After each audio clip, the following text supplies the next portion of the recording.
Olá, boa noite a todos que estão chegando para mais uma live do GAEFA, mais uma terça-feira, para que nós possamos refletir um pouco sobre os ensinamentos de Jesus, né? Sejam todos muito bem-vindos. Boa noite, Conceição. Boa noite a todos que estão chegando aí. Luiz Marcelo, boa noite. Seja bem-vindo. Carlos Eduardo, boa noite. Zeza, Fátima, boa noite. João, boa noite. Giovana, Renato, boa noite. Sejam todos muito bem-vindos. Hoje, como eu colocava, a reunião do GAEFA de terça-feira, hoje vinculada a reflexões a respeito de um tema do Evangelho e particularmente hoje vamos falar da Páscoa, né? E logo após teremos aí a nossa costumeira vibração pelos necessitados, né? Um momento de nos vincularmos em oração por todos aqueles que necessitam e logo após a vibração do passe e da fluidificação das águas. Então eu já convido vocês também a separar lá o copinho com água para que ao final possa ser fluidificado. Bom, boa noite a todos que estão chegando, a todos aqueles que estão comentando aqui. Uma boa noite a todos. Marcelo, Beth, Ana Cristina, Luiz Miguel, boa noite Selma, Cacilda, Janir, Pernambuco, boa noite, Valdete, Yarinha, boa noite. Licélia, Lidiane, boa noite. Denise, Yolanda, boa noite. Boa noite, Renato.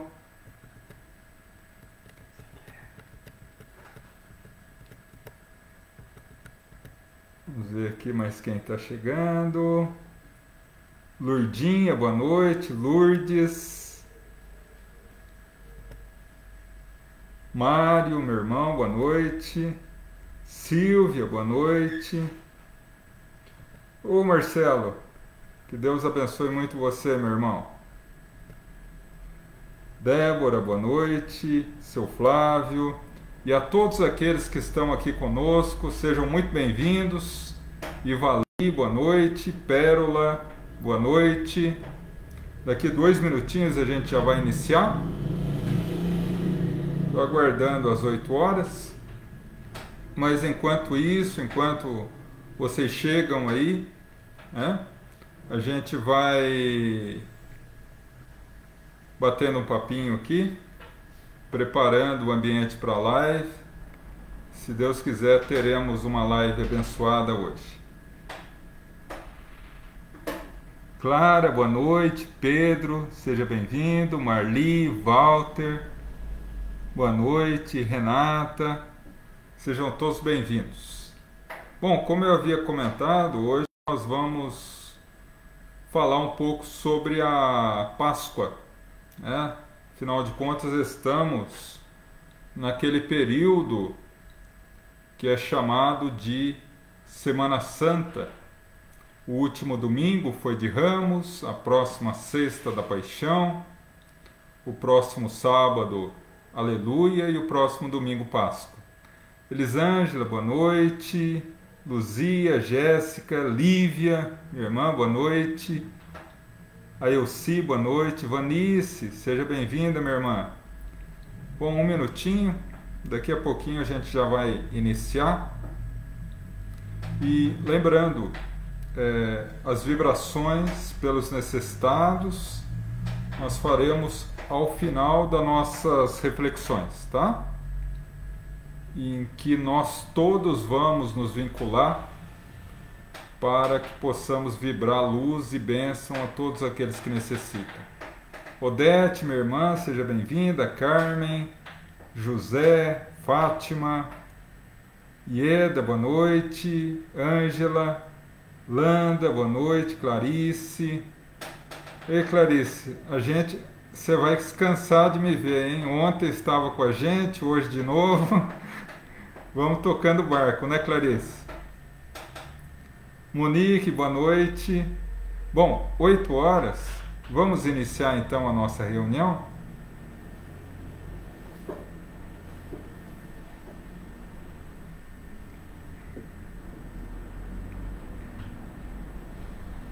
Eu convido a todos para o início da reunião a elevar o pensamento e o coração a Deus, a nosso Mestre Jesus. Vamos entrar em sintonia com os nossos amigos espirituais, para que ao longo de toda a nossa reunião, eles nos possam conceder a paz, a harmonia, a bênção, a proteção, o auxílio para as nossas necessidades íntimas e, ao sairmos desta reunião, possamos ser renovados e fortalecidos para continuar a nossa caminhada rumo a Jesus. Que assim seja, graças a Deus.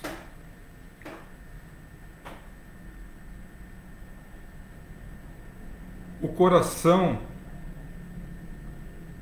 dos apóstolos se encontrava despedaçado. Havia ruído o sonho da renovação do mundo através do amor, quando foram testemunhas oculares da crucificação de Jesus.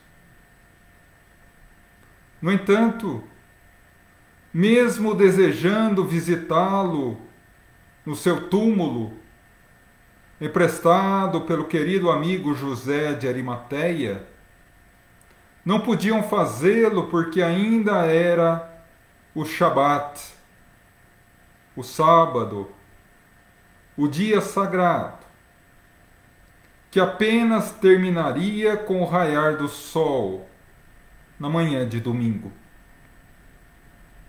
Mas, antes que o pincel luminoso do sol pudesse colorir o véu escuro da madrugada, Pedro, João e Maria de Magdala seguiam para o túmulo de Jesus. Precisavam preparar o corpo, uma vez que, em virtude do Shabat, não tiveram tempo para fazê-lo. E ao chegar ali, no jardim que se conhece hoje como o Jardim do Getsemane, se depararam com a imensa pedra de Mó removida e o túmulo totalmente vazio. Pedro e João se desesperaram, se entreolharam e saíram correndo para avisar os outros. Mas Maria de Magdala ali ficou, chorosa, sentada ao lado do local onde estaria o corpo. Demoradamente verteu lágrimas naquela manhã, mais do que dolorosa. Até quando saiu e, ao adentrar o jardim, saindo do túmulo, percebeu que o sol da manhã já gargalhava luzes sobre aquele belo jardim. Quando ela vê alguém por trás dos arbustos: "Se tu sabes onde colocaram o meu mestre, diga-me, por favor." O estranho homem sai por detrás dos arbustos e diz: "Maria." Ela o reconheceu. A voz, estrangulada pela emoção, conseguiu dizer apenas uma palavra: Rabboni, mestrezinho, mestre querido, mestre amado. Era ele, vivo novamente. Foi cingi-lo com um abraço quando ele diz: amada Maria, não me toque, pois ainda não subi ao meu Pai e ao seu Pai, mas vá e diga aos meus irmãos que estou vivo. Esta passagem tão significativa do Evangelho de Jesus fundamentou ao longo dos séculos que viriam a uma data extremamente evocativa e importante para a religiosidade, que é a Páscoa. E até hoje nos recordamos desta data. Estamos de uma semana especial. O último domingo evoca o Domingo de Ramos, a entrada de Jesus, recebido como o novo rei dos judeus, onde era colocado ramos, tapetes para que ele passasse. A próxima sexta, que passou para a história da humanidade como Sexta-feira Santa ou Maior, evoca o suplício de Jesus e a sua morte física. O sábado de Aleluia, a tortura e o desespero dos apóstolos. E o domingo glorioso da Páscoa, que evoca essa narrativa tão bela, talvez a mais bela de todo o Evangelho, a ressurreição de Jesus. Mas será realmente que a Páscoa é apenas mais um feriado para rememorar algo que não tem vinculação nenhuma com a minha vida prática, com a minha vida cotidiana? E é exatamente isso que eu gostaria de refletir com vocês hoje. O que a Páscoa tem com a minha vida de hoje? O que a Páscoa pode me auxiliar na minha vida atual? E aí, para isso, precisamos analisar as formas que a Páscoa é lembrada, que em resumo são 3. A primeira, a Páscoa como nós a entendemos hoje no mundo moderno, no mundo atual. A segunda é como a Igreja Católica, como a respeitável mãe de todas as religiões cristãs do mundo, a entende. E a terceira é a forma com que o judaísmo entende a Páscoa, uma vez que o cristianismo é filho dileto do judaísmo, e toda a nossa bagagem religiosa é judaico-cristã. Então vamos lá. Como nós atualmente encaramos a Páscoa? Infelizmente, nós encaramos a Páscoa, na grande maioria dos casos, como mais um feriado. Como um feriado destinado a comer ovos de chocolate, a recordar o coelhinho da Páscoa.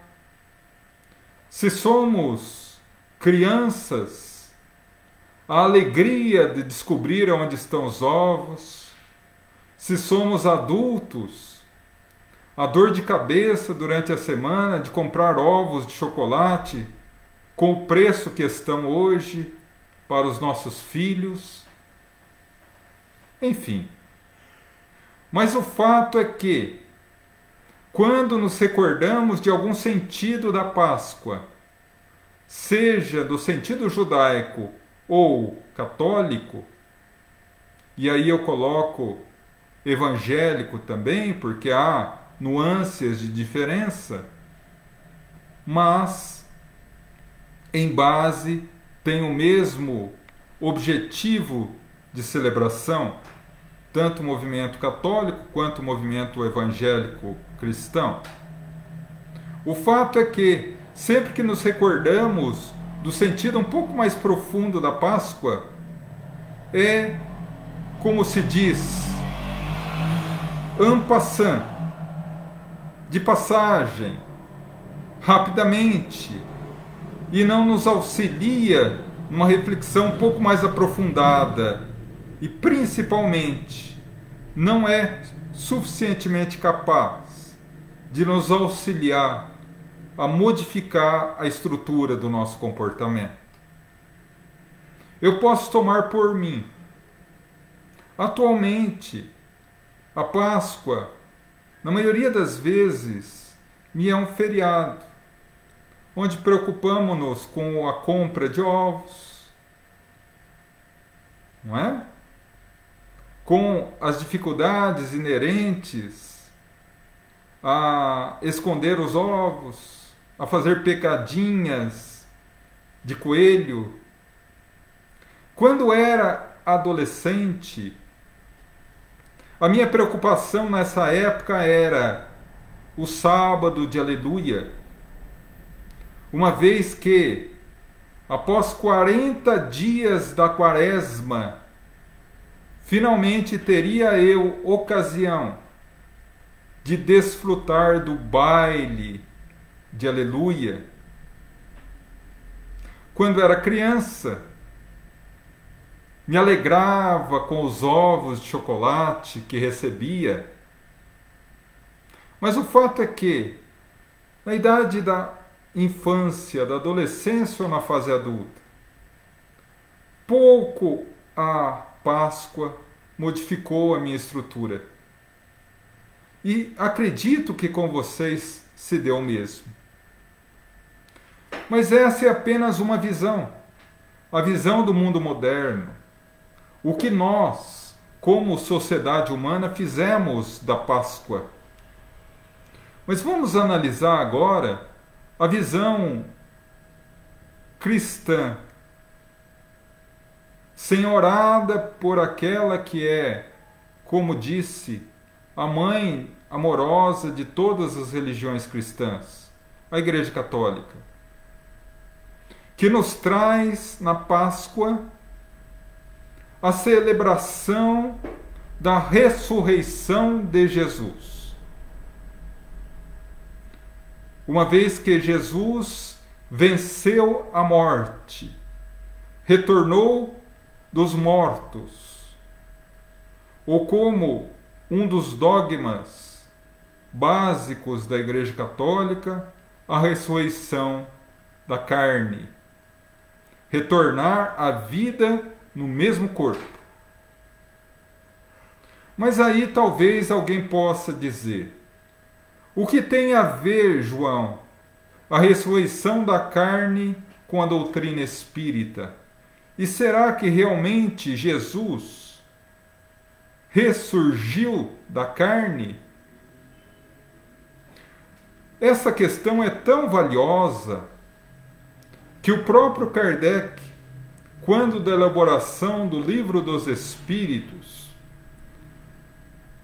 ponto de partida para aquela que seria considerada a doutrina dos espíritos, o Espiritismo, em 18 de abril de 1857, lá no Livro dos Espíritos, na questão 1010, Kardec faz a seguinte pergunta: seria a ressurreição a confirmação da reencarnação? E os espíritos superiores, os tutores da humanidade, nos afirmam que sim. Retirada a linguagem simbólica do Evangelho e da Bíblia, reencarnação poderia, em muitos casos, ser considerada a própria ressurreição. E aí vamos abrir um parênteses rápido. A Bíblia foi escrita pelo povo hebreu, que falava o hebraico. Os 4 evangelistas se basearam nos textos em hebraico ou nas suas vivências na Palestina, junto a Jesus, para escrever o Evangelho. Particularmente Mateus e João. Mateus escreveu em hebraico, porque é o primeiro, por volta do ano 35. O segundo, de Lucas, que não era apóstolo, foi escrito em 61, em grego, porque Lucas era grego. O terceiro foi escrito por Marcos, sobrinho de Barnabé, íntimo companheiro de viagem de Paulo de Tarso, que já estava em Roma à época e foi escrito possivelmente em latim.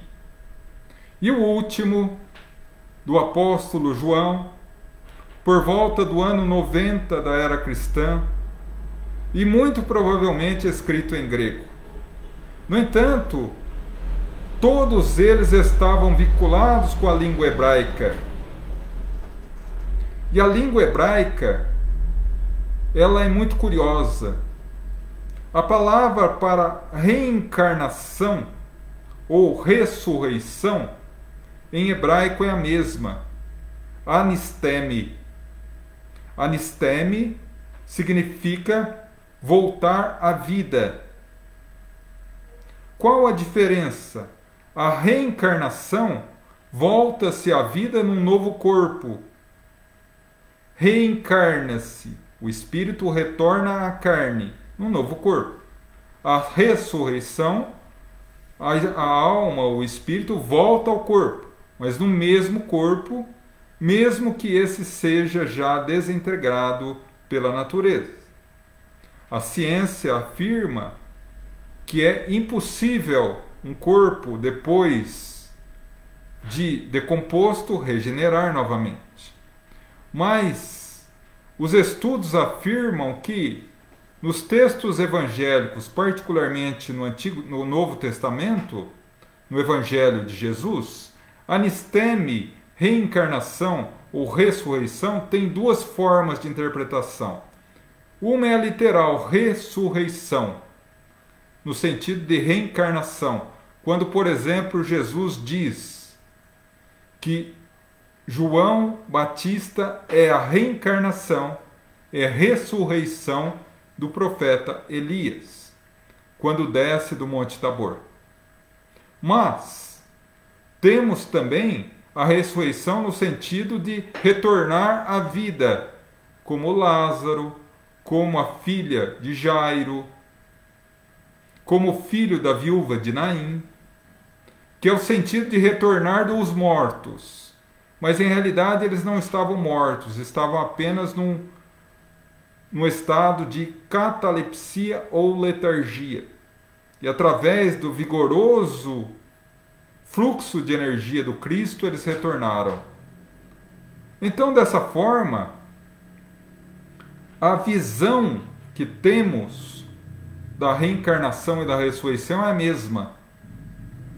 Mas não é o fato que Jesus venceu a morte física, porque a espiritualidade afirma que uma vez iniciado o processo de desencarnação, não há volta. Mas Jesus nos presenteou com a experiência e a lição da imortalidade da alma, que não obstante as dificuldades da cruz e da morte física, a vida e o amor é muito superior a ela.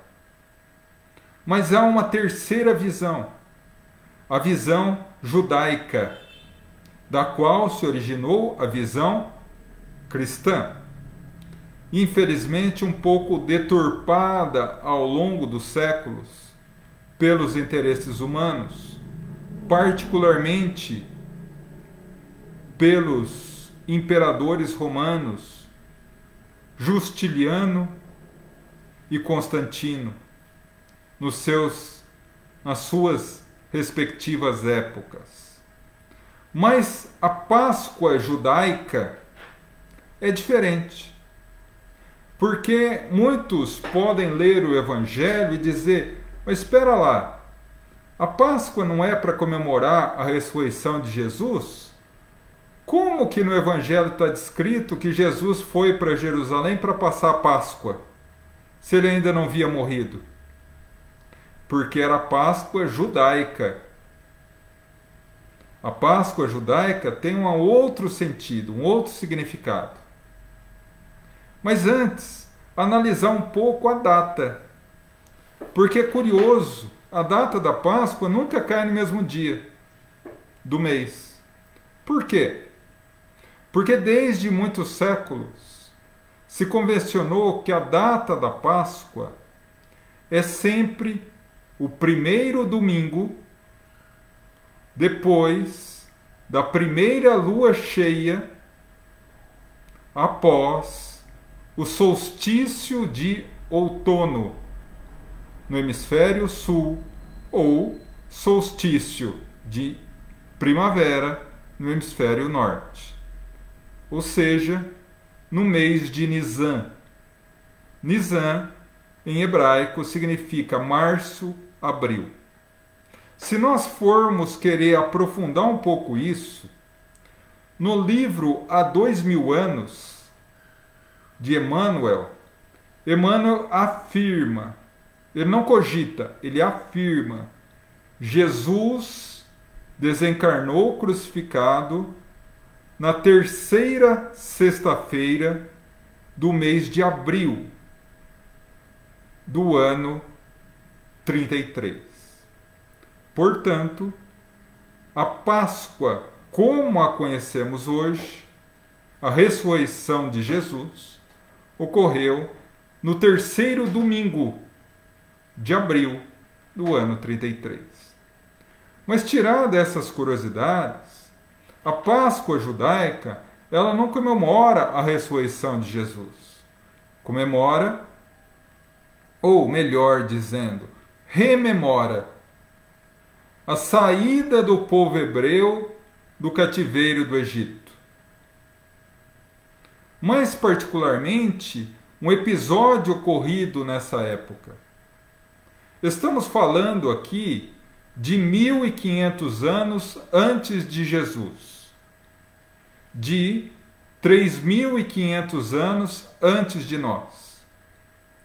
O povo hebreu estava escravo do faraó no Egito há 400 anos.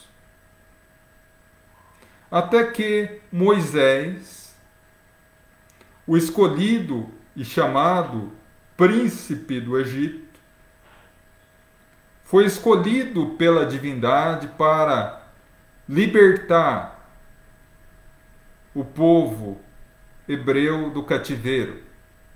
Mas não só isso, liderá-lo e governá-lo e guiá-lo até a terra prometida de Canaã.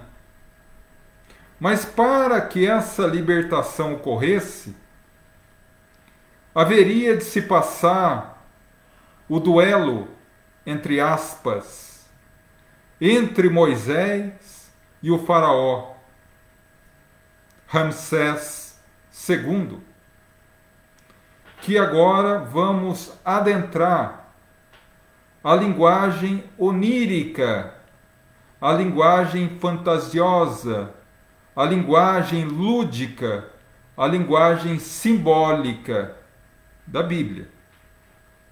Em Êxodos, segundo livro de Êxodos, narra que após várias pragas que Deus havia encaminhado ao Egito, o faraó continuava irredutível. Até que Moisés recebe a notícia que o anjo da morte passaria sobre o Egito e levaria consigo todos os primogênitos do Egito. Primogênito, o filho mais velho. Só para que nós possamos entender o contexto.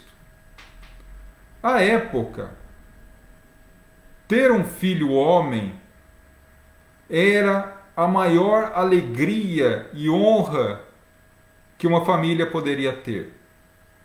Ter uma filha mulher, naquela época, 3.500 anos antes de nós, naquela cultura hebraica, era um castigo. Porque à época a mulher tinha apenas duas funções na vida: procriar e ser escrava do marido. Então, neste contexto, quando alguma família, particularmente o pai, o chefe da família, perdia o filho, era um desastre colossal.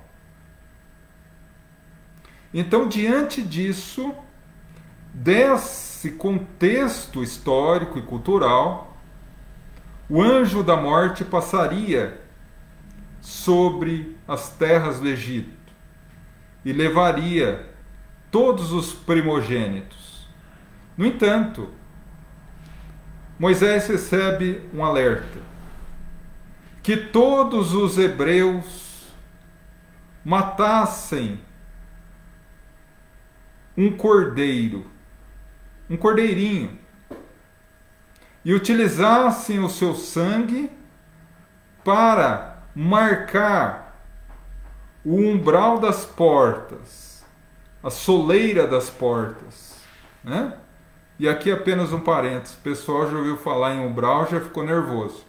O umbral é a passagem da porta, tá, gente? Tem nada a ver com as regiões inferiores. A soleira da porta.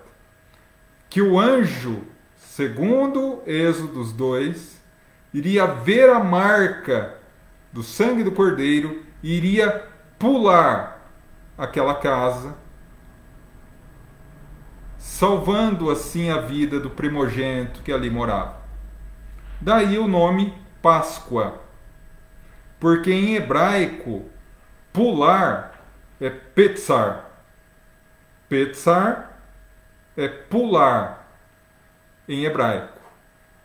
Petzar deu origem à Páscoa, que significou, a partir dessa saída do povo hebreu do Egito, o pulo do anjo, o pulo da salvação, o pulo de ter concedido a vida, de ter concedido a vida a eles. Então, diante disso, nós observamos que a partir daí, todos os anos, o povo hebreu rememorava essa experiência, fazendo a Páscoa um ritual muito, mas muito diferente do que os nossos irmãos católicos evangélicos fazem, do que nós fazemos atualmente. O ritual da Páscoa era exatamente assim. Uma semana antes do domingo de Páscoa, a família hebraica, que na sua esmagadora maioria eram agricultores e pecuaristas, pequenos rebanhos de ovelha, pegavam um carneirinho novo e colocavam dentro de casa. Esse carneirinho brincava com o pai, brincava com a mãe, brincava com as crianças, dormia junto com eles, tomava a refeição junto com eles. E dali a uma semana, esse carneirinho já fazia parte da família. E aqueles que têm cães e gatos, animaizinhos de estimação, sabem o que é ter um animal como um membro da família. Pois bem, na sexta-feira, à tarde, antes de cair o sol, uma vez que a época, e até hoje em Israel, os judeus consideram que o início do dia é ao cair do sol e o fim do dia é o abrir do sol,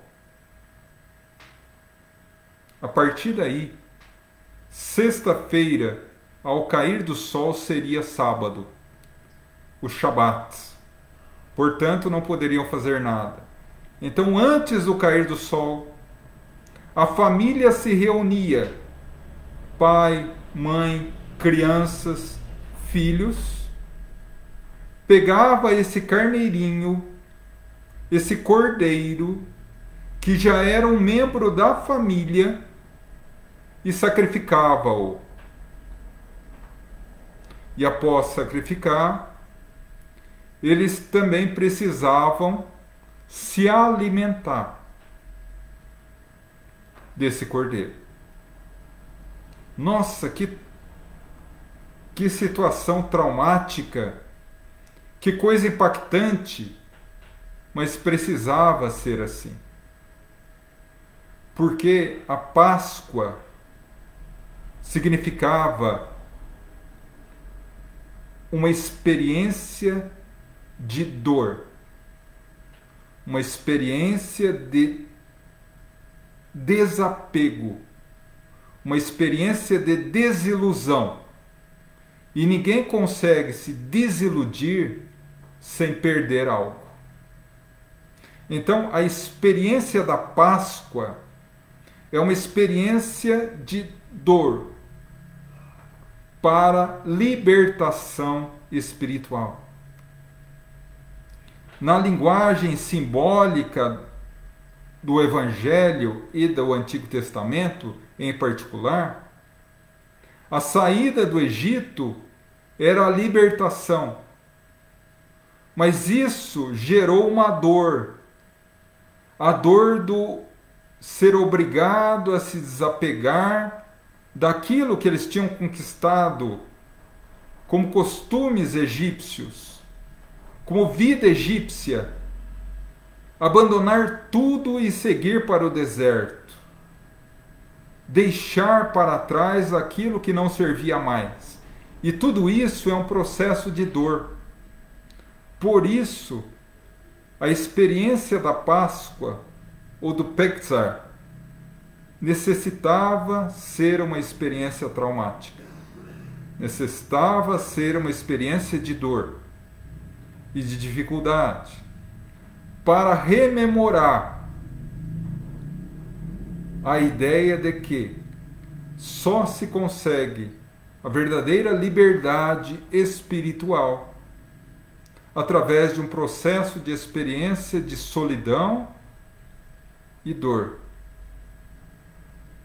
gerada pelo desapego necessário, pela desilusão necessária dos bens materiais. Então essa é a visão judaica da Páscoa.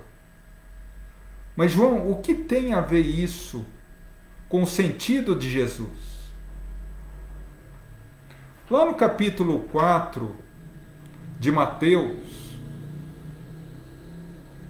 versículos de 1 a 4, de 1 a 8, narra-se que Jesus foi às margens do Jordão ser batizado por João o Batista. E após João o Batista batizá-lo e ver uma luz imensa envolvendo Jesus mansamente como uma pomba, o que ele fala? Eis o Cordeiro de Deus, que vem tirar os pecados do mundo. Por quê? Vamos fazer uma associação. O cordeiro ficava uma semana com a família, de tal forma que a família se vinculava em laços afetivos de amor com o cordeiro, até o dia que ele seria sacrificado. Jesus desceu de Nazaré até as planícies agradáveis da Galileia e ali conviveu com os 12 apóstolos durante 3 anos. Fez milagres, curou cegos, fez andar paralíticos, limpou leprosos, ressuscitou Lázaro, a filha de Jairo, o filho da viúva de Naim, curou a tantos, fez o inesquecível Sermão do Monte, ensinou as glórias do reino dos céus, viveu com eles diariamente, comia com eles todos os dias na casa de Simão Pedro.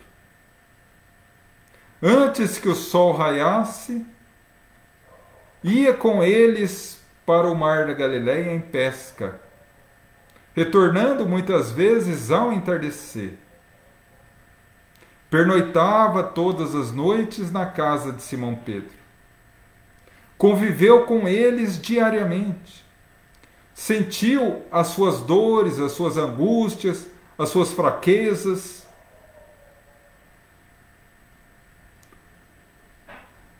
E eles, naturalmente, criaram um vínculo emocional com Jesus. Até que um dia, ele chama os 12 e diz: eu vos amo, porque vocês já não são servos, eu vos chamo amigos, porque o servo não sabe o que faz o seu senhor, e eu tenho passado a vocês tudo o que tenho aprendido com meu Pai. Mas chegou a hora de eu retornar, de eu passar pela morte física e retornar à pátria espiritual. Porque eu necessito passar pelo sacrifício pascal, ser imolado como o cordeiro pascal. E vocês sentirão a dor da perda, sentirão a angústia da solidão, sentirão a desilusão das conquistas materiais.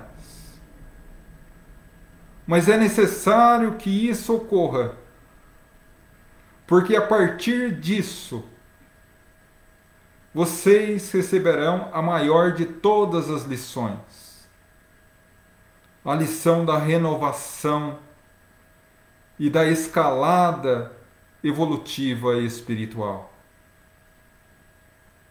A partir dessa dor, vocês crescerão e entenderão que nós não somos deste mundo. que estamos no mundo, mas não somos dele. Que tudo que existe no mundo é perecível e transitório. E que entregar o coração às coisas que ficarão é uma ilusão. E a dor da desilusão requer perda. Eu me vou, mas vos prometo, jamais vos deixarei órfãos. Estarei convosco até a consumação dos séculos.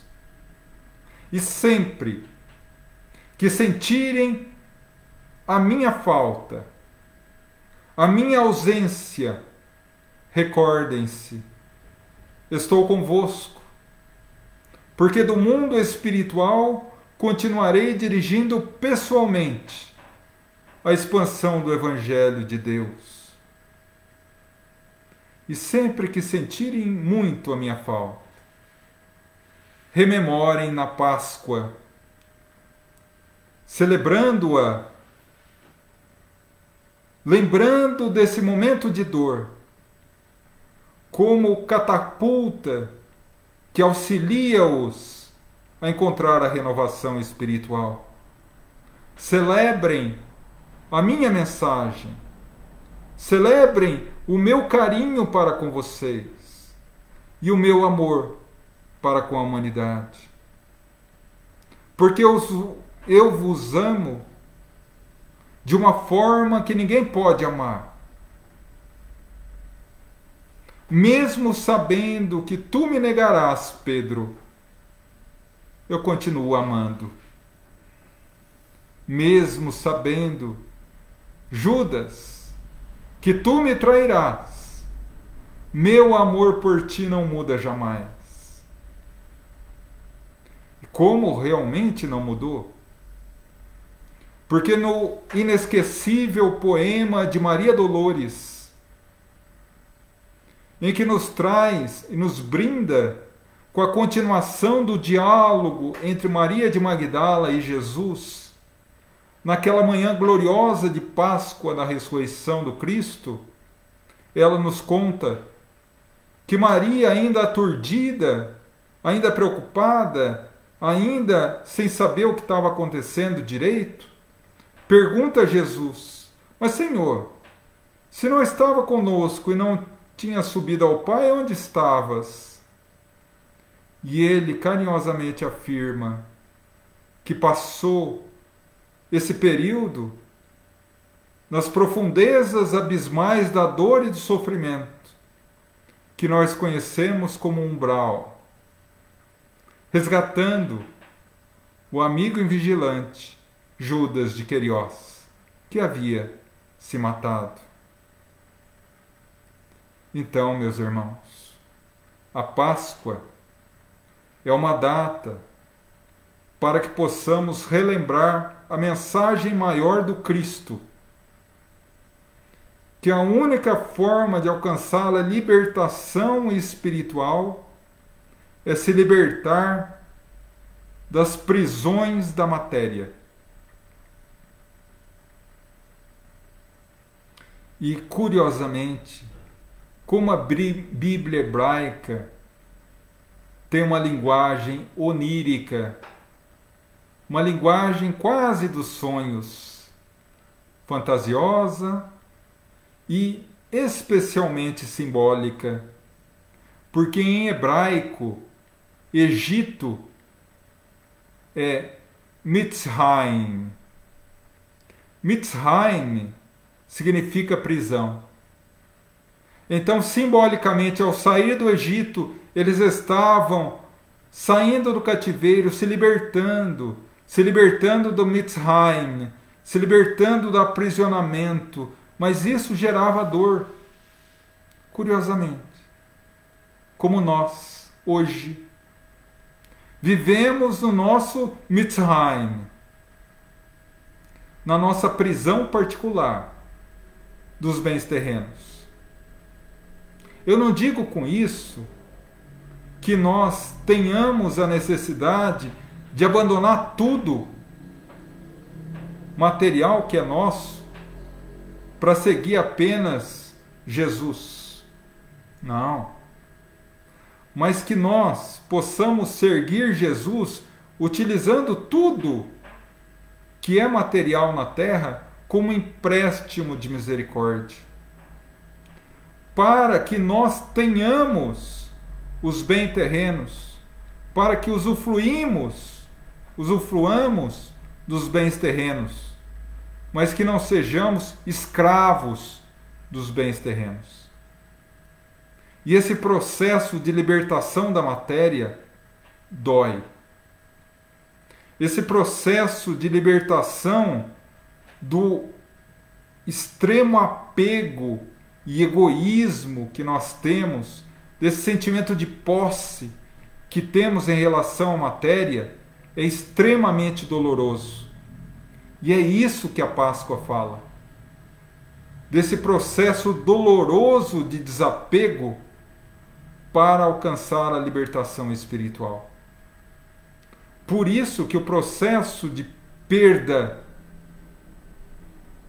daquilo que nos é confortável, daquilo que nos é favorável, daquilo que nos é aparentemente o melhor para a nossa vida, que está vinculado às questões eminentemente materiais, são supérfluos. Porque mais cedo ou mais tarde, por uma situação ou por outra, seremos obrigados a abandonar a prisão carnal e com ela tudo que é material ficará. Quantos passam a vida aprisionados aos bens terrenos? E no momento que retornam à pátria espiritual, se perturbam, porque não sabem viver sem a matéria. É isso que a Páscoa fala. E cada um de nós que segue o Cristo, cada um de nós que se esforça diariamente por não ser escravo da matéria, não ser escravo desse Egito moderno, passa por um sentimento de dor, de perda e de desilusão. Porque como Emmanuel, em uma das suas mensagens belíssimas, nos fala brilhantemente, a visita da desilusão é a visita da verdade. Desiludir-se é encontrar a verdade. Mas dói.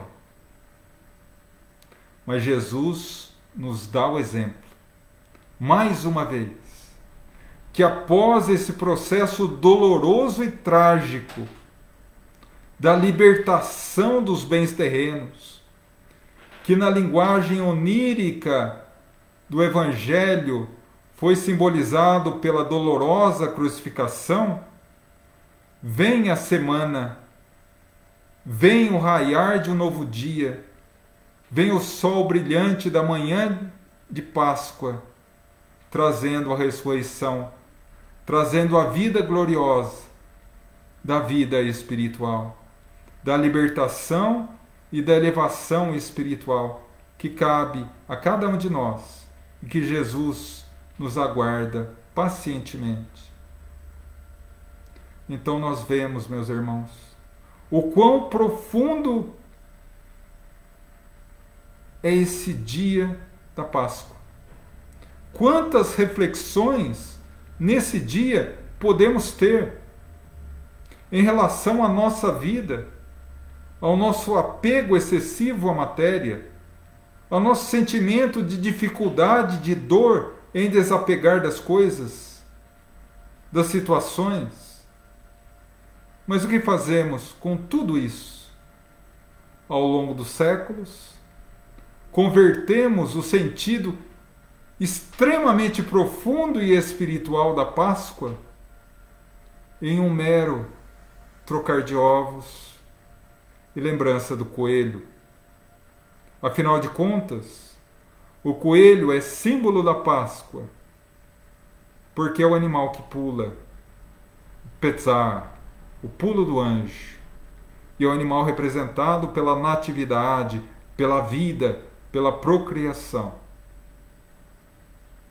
Em realidade, meus irmãos, a Páscoa judaica e a Páscoa cristã, como é entendida hoje pela Igreja Católica e pela maioria das filosofias cristãs, juntas se integram e nos trazem motivo de reflexão. Não nos desesperemos na Sexta-feira Maior, recordando do martírio de Jesus, recordando que ele passou por isso, por amor a nós, sim. Mas a maior dor que Jesus sentiu e ainda sente não foi a crucificação. A dor que ele ainda sente na alma e no coração é ver que ainda não conseguimos e ainda não queremos seguir o seu evangelho de amor. Que Deus nos abençoe a todos. Vamos agora às nossas vibrações. Convido a todos a que, se quiserem, colocar os nomes nos comentários ou mentalizar nas pessoas que necessitam, porque nesse momento faremos um vínculo de união mental e energética com os nossos irmãos espirituais e todos, sem exceção, serão atendidos.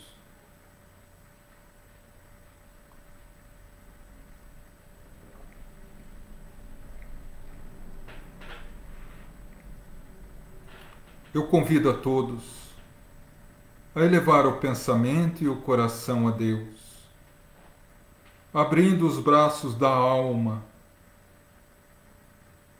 e acarinhados por esse abraço de Jesus. Vamos pedir-lhe ao ouvido pelas nossas necessidades e aflições, pelas nossas dores, e Ele, o celeste amigo, haverá de nos amparar e abençoar, uma vez que nos disse: vinde a mim todos vós que estáis cansados e fadigados, e eu vos aliviarei. Pedimos pelos nossos familiares, presentes, ausentes, próximos, distantes, onde quer que se encontrem, possam receber a visita amiga dos missionários do amor, levando o bálsamo da paz e da harmonia a todos. Pedimos, Senhor, ilumina nossos irmãos encarnados em humanidade, aqueles que, como nós, passam por provas e expiações, dores e sofrimentos, seja na fase da infância, da adolescência, na fase adulta ou idosa. Rogamos que teu sublime amor seja o farol a nos guiar pelos tormentosos caminhos da terra, sem jamais perder a fé que o Senhor está ao nosso lado e nos indica o caminho. Rogamos por aqueles que passam pela vida física aprisionados a um leito de hospital, a doenças tidas pela medicina como incuráveis. Rogamos, Senhor, a cura, como fez a tantos a cura.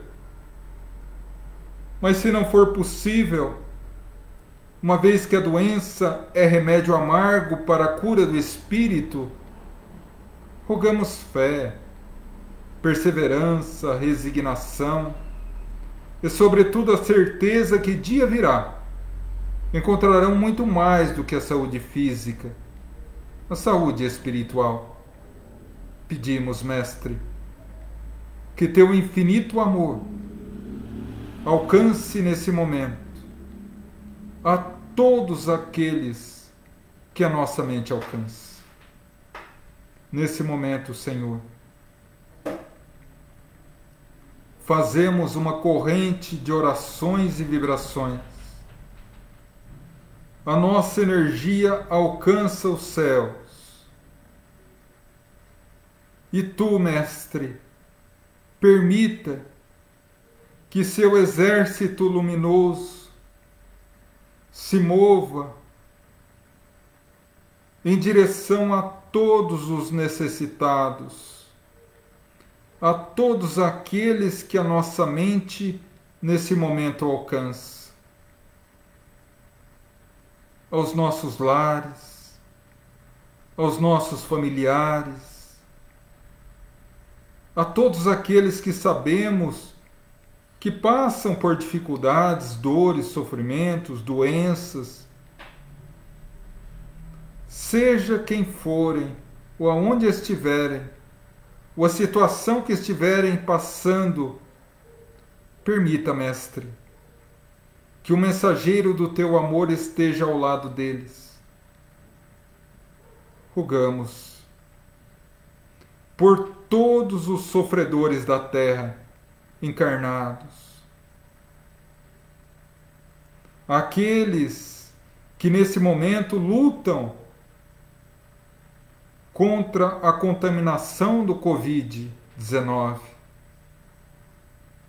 seja na condição da doença leve, seja na condição da doença mais grave, rogamos a vossa misericórdia e o vosso amor.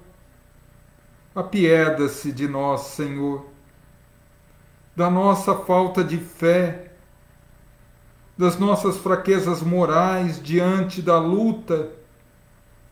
Rogamos, Senhor, abençoa e ilumina a todos os nossos irmãos que passam por essa doença, bem como peço, abençoe todos nós outros, que não obstante não estarmos com a doença, mas passamos também pela provação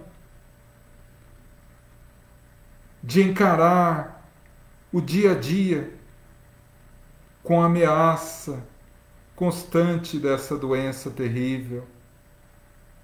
Rogamos, Mestre, nos abençoa e ilumina o caminho, nos fortalece a fé, pois sabemos que tu estás com as mãos firmes no leme dessa grandiosa embarcação chamada planeta Terra.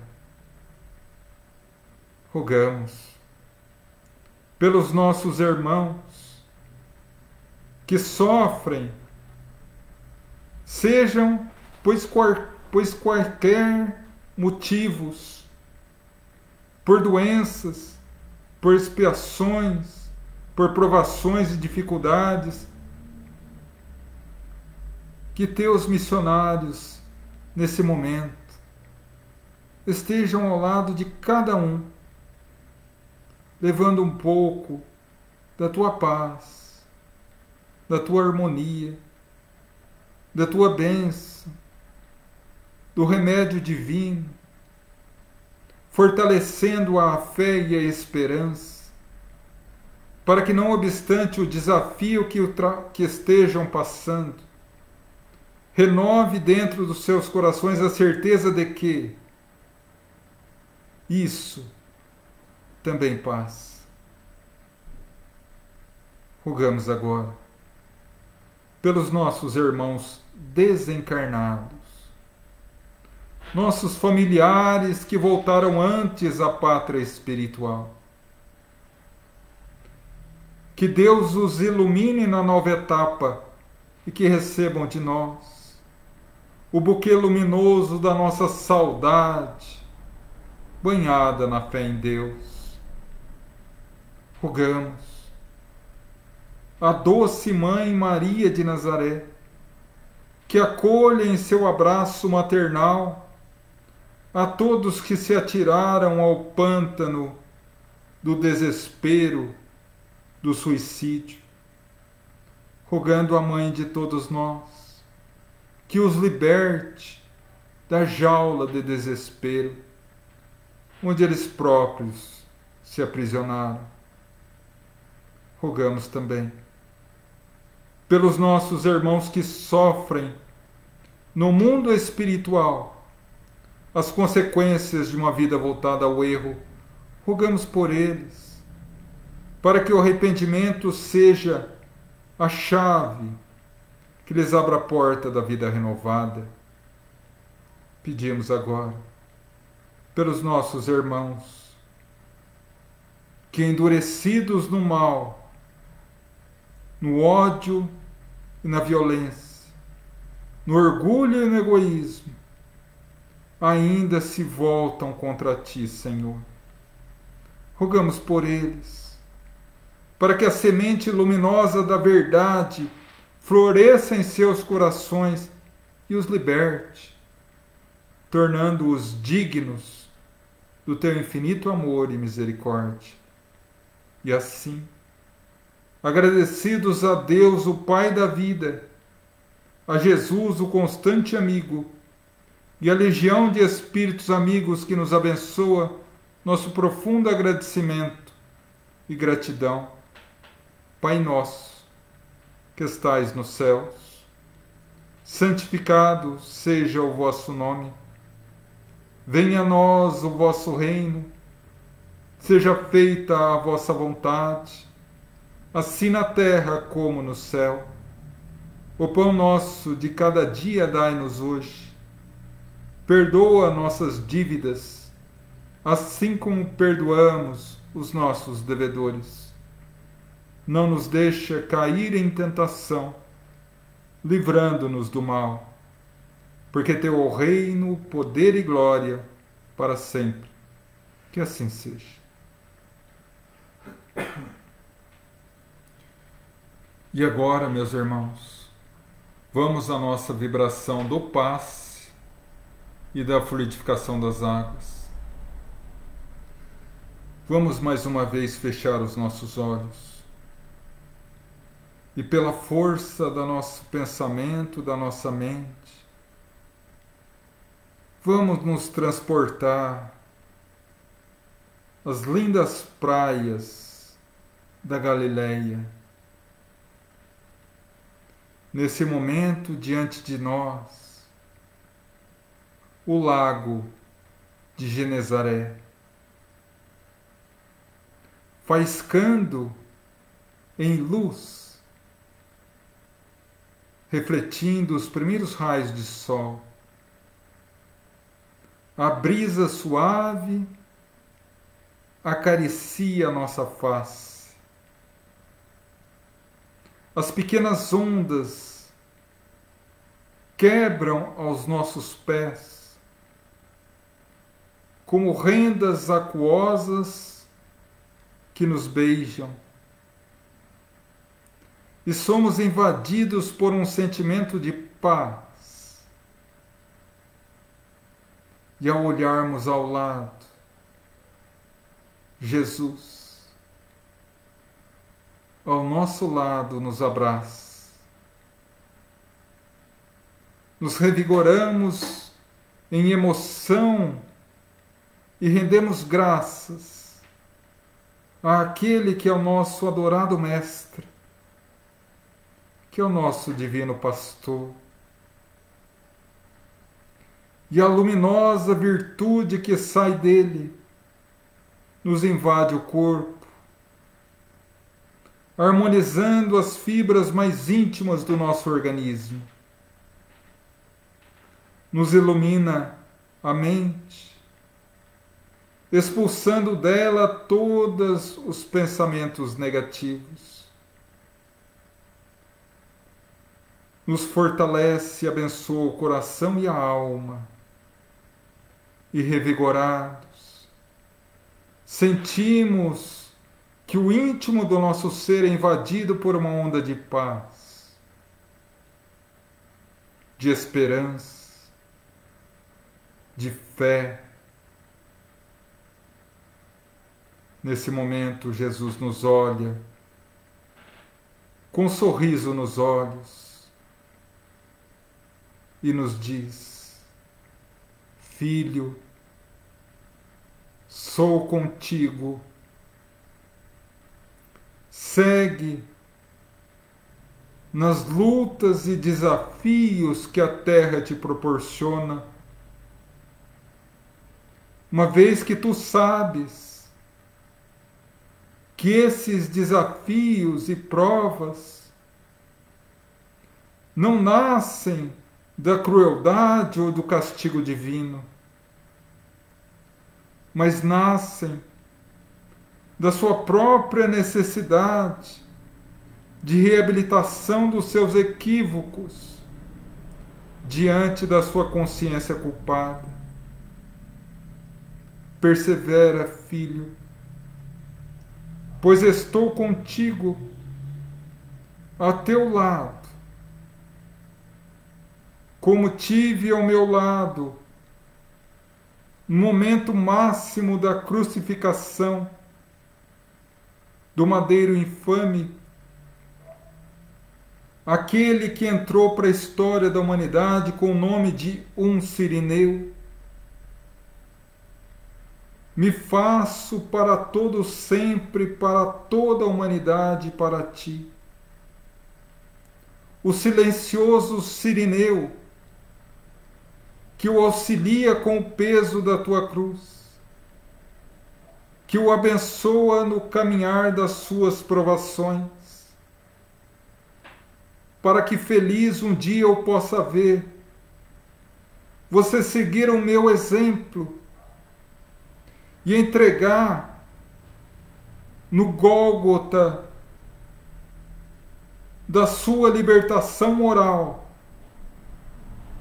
os pesos da cruz, do apego à matéria, do egoísmo e do orgulho, que ainda por ora nos separa. Segue em paz. Estou contigo.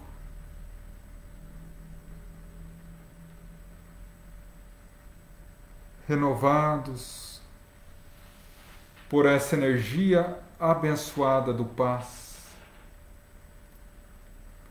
da lembrança amorosa do Cristo, que é o nosso Mestre, e que nos prometeu estar conosco todos os dias, até a consumação dos séculos. Partimos para a nossa prece de encerramento. Agradecemos aos nossos mentores espirituais, que de forma tão amorosa nos orientam pelos caminhos da vida. Agradecemos a todos os trabalhadores espirituais do GAEFA que estiveram conosco e que estão nesse momento agasalhando em bênção e em luz, em tratamento e misericórdia, a todos que pedimos. Agradecemos ao dirigente espiritual desta reunião. Agradeço ao meu orientador espiritual pela oportunidade do trabalho. Agradeço a Francisco de Assis, o patrono da nossa casa, a doce e amada Mãe Maria de Nazaré, a doce Mãe da humanidade, a Jesus, o Cristo, o Mestre, mas, sobretudo, o companheiro de todos os momentos, e a Deus, o Supremo Criador da vida, a quem humildemente entregamos aos pés mais esta reunião. E rogamos, Pai, nos abençoa. Que a tua infinita piedade possa cobrir de bênçãos as nossas fraquezas, nos fortalecendo para que possamos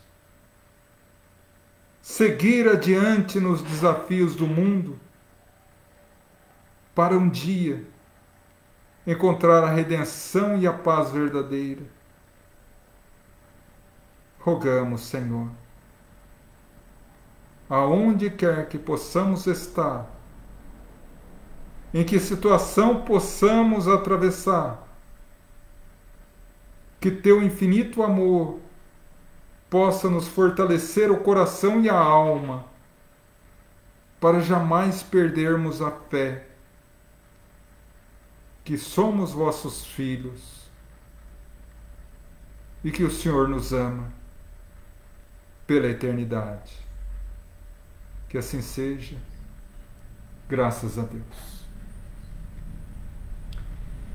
E assim, meus irmãos, encerramos mais uma reunião.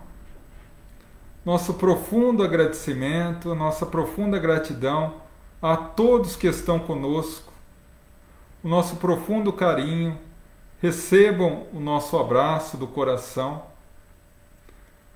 Tivemos uma reunião abençoada e muito da responsabilidade do êxito dessa reunião é de vocês, que estiveram conosco ao longo dessa nossa reunião, dando não só a contribuição da atenção e do carinho, do amor, mas também nessa energia gostosa que nos envolveu a todos e a toda a humanidade.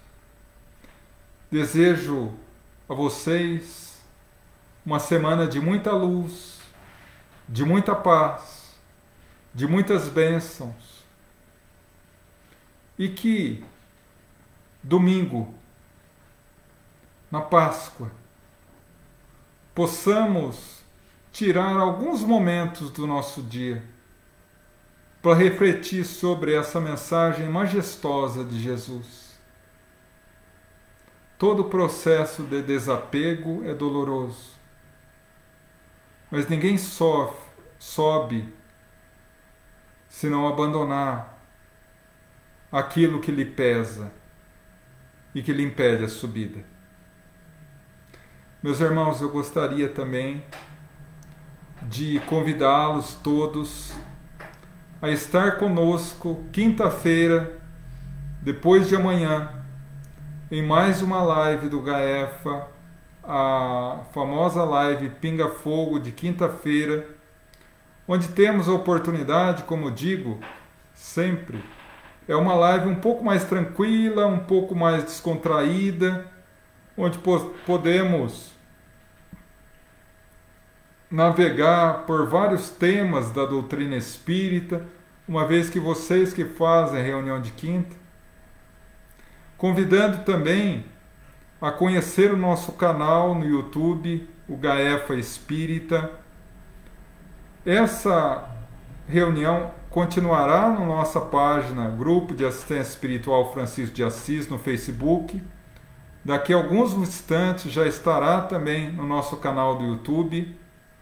Lembrando que agora, graças à carinhosa contribuição de amigos, temos também o Instagram, @Gaefa Espírita, assim como o canal Gaefa Espírita. Eu peço que visitem o nosso canal no YouTube, visitem o nosso Instagram. Se gostarem, participem, se inscrevam no canal, divulguem essa reunião, para que mais pessoas possam conhecer um pouco mais sobre a doutrina. Eu costumo dizer que todos nós espíritas, quando começamos a ser abençoados com essa luminosa doutrina, assumimos a responsabilidade de sermos semeadores. E o semeador joga a semente, sem se preocupar se ela vai ou não germinar. E muito menos se ela dará frutos. Mas a nossa obrigação como espíritas é semear. Semear não só a nossa reunião, mas todas aquelas mensagens luminosas e positivas. Deveremos semear entre os nossos irmãos que hoje, como todos nós, nesse período tão difícil, em que tantas notícias ruins e tenebrosas vemos, que a mensagem luminosa do Cristo possa atingir o coração de todos. Gratidão a todos e uma semana de luz. Fiquem em paz.